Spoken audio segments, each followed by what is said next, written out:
একটা ঘটনা চোখে পড়ল, সেটা হচ্ছে বজবজ 2 ব্লকের বুড়ুল পঞ্চায়েত এবং পুলিশ ফাঁড়ির ঢিলছোড়া দূরত্বে সরকারি স্কুলের জমি দখল করে মাদকের কারবার চলছিল।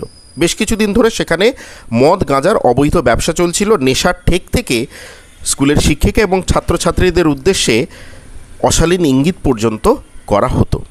উত্তরোত্তর এই সমস্ত উপদ্রব বাড়তে থাকে এবং তার ফলে এই সমস্ত দেখে স্কুলের প্রধান শিক্ষক তুষারকান্তি মণ্ডল এর প্রতিবাদ শুরু করেন এবং তার ফলে খুব স্বাভাবিকভাবেই গণ্ডগোলের সূত্রপাত হয়।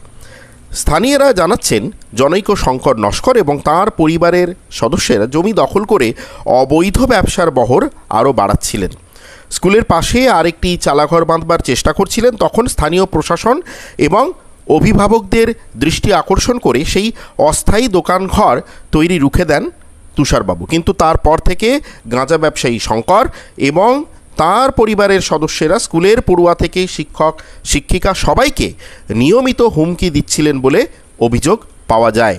স্কুলের পক্ষ থেকে লিখিতভাবে এ নিয়ে প্রশাসনকে জানানো পর্যন্ত হয়। এখন একদিন টিফিনের সময় প্রধান শিক্ষক অর্থাৎ তুষারবাবু স্কুলের বাইরে বের হন। অভিযোগ তখন এই শঙ্কর এবং তার পরিবারের কয়েকজন মিলে বাঁশের লাঠি নিয়ে প্রধান শিক্ষকের ওপর চড়াও হন। প্রধান শিক্ষকের মুখে গাঁজার প্যাকেট পর্যন্ত ঠুসে দেওয়া হয়।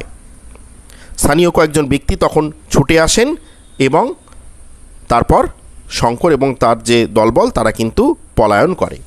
এরপরে স্কুল প্রশাসন অভিযোগ জানানো হয় এবং ঘটনাস্থলে পুলিশ পাঠানো হয়। কিন্তু স্কুল ছুটির পরে বাড়ি ফেরার সময় পুলিশের সামনেই প্রধান শিক্ষকের ওপর আবার বাঁশ লাঠি নিয়ে পুনরায় ঝাঁপিয়ে পড়ার চেষ্টা করেন অভিযুক্তরা, অর্থাৎ ওই শঙ্কর এবং তার সাঙ্গপাঙ্গরা।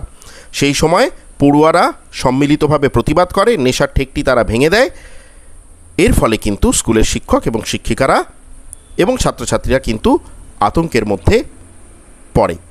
পড়ুয়াদের দাবি দ্রুত প্রশাসনিক পদক্ষেপ না গ্রহণ করা হলে তারা রাস্তা অবরোধ করবে। আমরা মাঝে মধ্যে দেখি সামাজিক যোগাযোগ মাধ্যমে সরকারি স্কুলের শিক্ষক শিক্ষিকাদের নিয়ে নানা রকম মিম ইত্যাদি, কিন্তু যখন এই ধরনের প্রতিবাদের ঘটনা সামনে আসে, অর্থাৎ স্কুলের শিক্ষক শিক্ষিকারা এই ধরনের প্রতিবাদ করে, তখন কিন্তু তাদেরকে যে হেনস্থার মুখে পড়তে হয় তার ন্যূনতম কিন্তু কথা সামাজিক যোগাযোগ মাধ্যমে দেখতে পাওয়া যায় না। অনুরোধ, দয়া করে আপনারা কিন্তু এই ঘটনাগুলো নিয়েও কথা বলুন।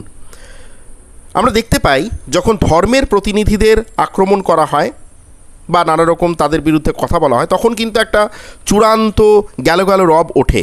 কিন্তু যখন শিক্ষার প্রতিনিধিদের বিরুদ্ধে হয় বা তাদেরকে হেনস্থা করা হয় তখন কিন্তু তার ন্যূনতম প্রতিফলন কিন্তু সামাজিক যোগাযোগ মাধ্যমে বা সমাজে দেখতে পাওয়া যায় না। শিক্ষাই কিন্তু জাতিকে আলোর পথ দেখাতে পারে। তাই যখন শিক্ষার বিরুদ্ধে এই ধরনের ঘটনা ঘটে তখন কিন্তু তার প্রতিবাদ হওয়াটা উচিত। যদি না হয় তাহলে বুঝতে হবে দেশের বিবেক নষ্ট হয়ে গেছে, দেশের আত্মসম্মানবোধ নষ্ট হয়ে গেছে এবং দেশের যে নীতিবোধ সেটার আর কোনো অস্তিত্ব নেই।